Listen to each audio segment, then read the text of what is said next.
From the Lightning, we have Brayden Point and Ryan McDonagh. Media, please raise your hand if you have a question and identify if your question is for Brayden or Ryan.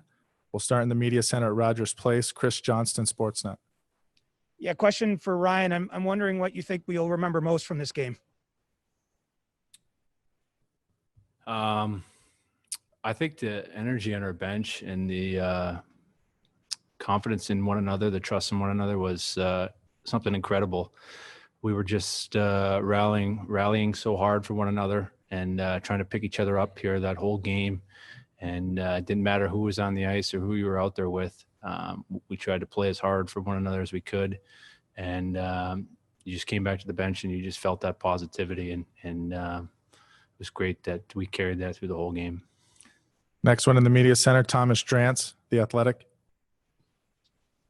Ryan, I want to ask you about the shift that resulted in the 5-1 goal, the goal scored by Palat. You dump it in, your club has 40 seconds of possession, but it sort of starts when you make a decision to dump it back to the point to Shattenkirk. Can you walk me through some of what you thought as that shift unfolded? Yeah, I think Pally was trying to hit Cooch there in the middle, and Cooch made a great play, kind of let the pass go. I wasn't really expecting it on my tape, and he kind of bobbled it, but Shatty was screaming because I think their guy was changing, coming behind me. So I just tried to protect it and knew he was back there. So it was just great communication. And then we just tried to, play to our structure there in the O zone and keep the pucks moving and find a way to get it to the net. And these guys are pretty incredible in that O zone when they get rolling. Next one up top, Steve Wino, Associated Press. Hey, Brayden, you guys have kind of cracked or solved Anton Khudobin in the last couple of games. Is there something you guys are seeing or doing better against him? I think like most goalies in this league, if he sees that shot, he's going to save it. I think he competes extremely hard. So I think just getting traffic on him is key and trying to get inside their D. Their D do a good job boxing out. It's tough work to get in there, but if anything, I think it's just trying to get that net hard. We'll do two more in the media center. Jason Greger, TSN. Brayden, for you maybe can relate to Steven a little bit in the fact that you've had to sit out key games and then you came back and you scored. Can you maybe talk about the emotion for you guys when you see a guy like that score, because you know what it feels like to miss important games? Sure. He's worked extremely hard to get back to a spot where he could play, and just seeing him day in, day out, the positivity he brings and the leadership he brings, even when he's not playing, has been huge for us. So for us to see him work that hard to get back in the lineup and then score one, it's pretty inspirational for our bench. Last one up top, Jason Hills, Tampa Bay Times. This question's for Ryan. You guys have had multiple defensemen coming in and out of the lineup throughout these playoffs, and you've had a guy like Jan Ruder who's had to come in the last couple of games. Can you talk about his impact on the blue line?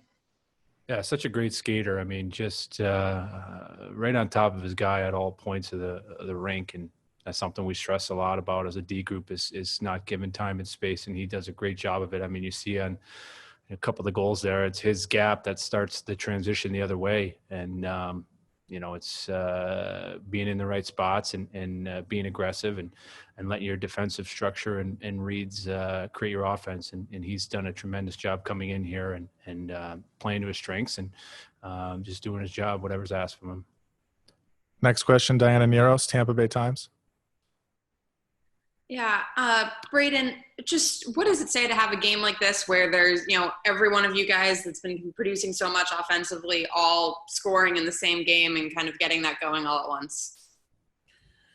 Yeah, you know what? These whole playoffs, we've had contributions from everyone. Some guys are asked to score goals, so it's nice to see those guys put the puck in the net. But I think the strength of our team has been the depth, and I think tonight was no different. Even if guys aren't scoring, they're setting up the next shift, and I think that's what happened tonight.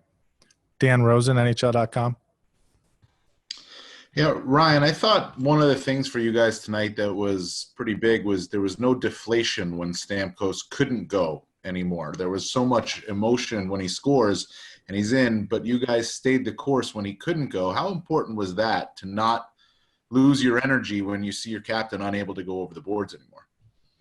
Yeah, I mean, no doubt. Obviously, we were very excited there, and the energy was pretty high after that goal. But we've been in situations where we've lost forwards before in the playoffs, guys getting kicked out, guys leaving with injury, and we've been down to 10 forwards, 9 forwards, 5D at times. And, our group feels like we've got a recipe in how we want to play. And no matter who's going over to the boards there, no matter how many times in a row you're asked to go over, you see the effort and the will and from everybody. And that's what's been the key for us. No matter who's going over the boards there, playing really hard for one another. We have time for 2 more questions. Joe Smith, The Athletic. Yeah, this is for either of you guys. I know you mentioned the positivity that Stamkos showed the last couple of months. Just what kind of impact has he had behind the scenes, or even tonight on the bench when he wasn't playing? And what's it say about a guy who is going through this painful experience and still being able to be that upbeat?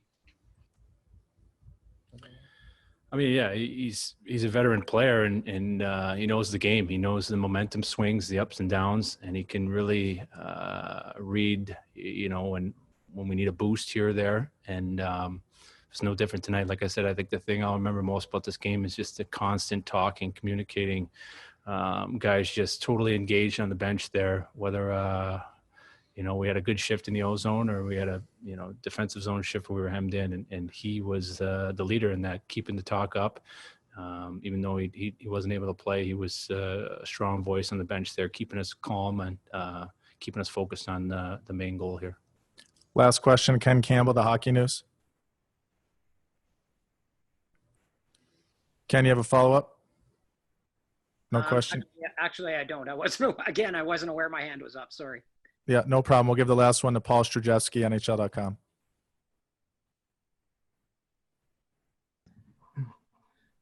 Hey guys, whoever wants to take this, you both have had to carry a lot of, leadership responsibilities throughout these playoffs while Steven was on the sidelines. And today you see him get out there for only 5 shifts and 2 minutes and 47 seconds.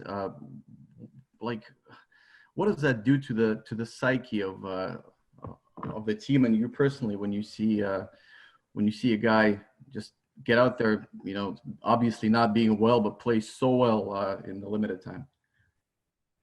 Yeah. Well, like I say, it's just, he's worked so hard to get back in the lineup, and he's been awesome for us. Like you say, behind the scenes, not necessarily on the ice, but in the locker room day in, day out. Just the energy he brings, the experience he brings, just keeping us calm. And like I say, it's just inspirational to see a guy work like that to get in and then to score one. Brayden, Ryan, thanks a lot for the time. Appreciate it.